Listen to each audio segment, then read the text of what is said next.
Tonight on Our World, we take a rare glimpse at a harsh place. We've all heard the jokes about people being sent to Siberia for punishment. Well, a company called Газпром has people heading there for a better life.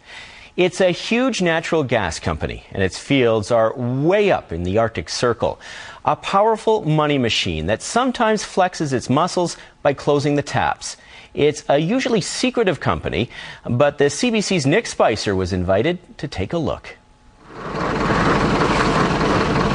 Just north of the Arctic Circle, the dramatic geometry of the gasworks suddenly breaks the horizon. This is the reason Russia feels like it's sitting on top of the world economically, not far from the top of the world geographically.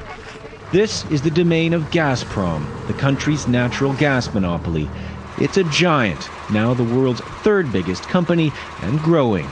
Газпром extracts most of its gas from this field and others nearby in Siberia.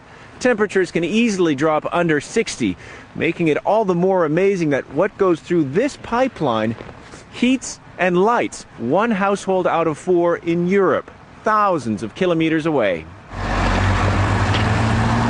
The company founded nearby Novый Ureнгой in 1980, building it up from nothing to house the 40,000 workers who keep that gas flowing.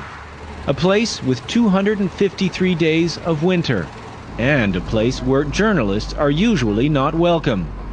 But Газпром invited the CBC, along with other media, for a rare peek at the closed city. There are the Soviet-style apartment blocks you see everywhere in Russia, the same buses and harried workers. But inside the homes of Газпром workers, there's a surprising affluence. Alexander Padrankasov recently spruced up his kitchen and takes his family on long vacations. Work in the gas field means money to spare. На мой взгляд, это в первую очередь стабильность. Стабильность и, как сказать, вот уверенность за своих детей. То есть, And Газпром is making sure that future is well staffed. The company pays, and handsomely, for this well-appointed kindergarten. Сейчас вот этот вот национальный приоритетный проект «Газпром детям» для того, чтобы все-таки было здоровое у нас поколение следующее.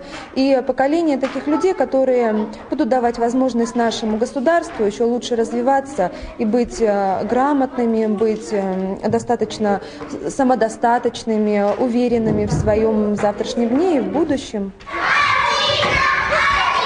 And to the kids, working for Газпром in later years is about as hard a sell as a promise of extra dessert. Я хочу работать в Газпроме, потому что там красиво. Там нужно заниматься техникой, работать. И я очень люблю Газпром вместе. The company is counting on that happiness and prosperity continuing for a long time. This gas field supervisor says there are enough gas reserves for years to come. Для добычи такого большого количества газа, для его бесперебойной подачи потребителю, для его качественной подготовки к транспорту у нас работает 240 человек. Fine on paper, but there's a problem. The Russian government interrupts those supplies whenever it wants. During a dispute with Ukraine, Газпром cut off gas supplies to Europe for 4 days because the European gas pipelines run through Ukraine.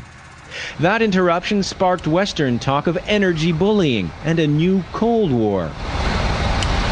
European clients' fears about the reliability of Russian gas supplies are quickly, if not reassuringly, dismissed.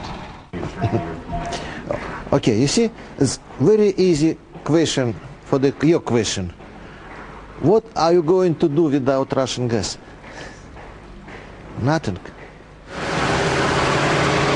In the city, night falls early, but Газпром spends whatever's needed to make sure spirits stay as bright as they can. That may not even be necessary, however.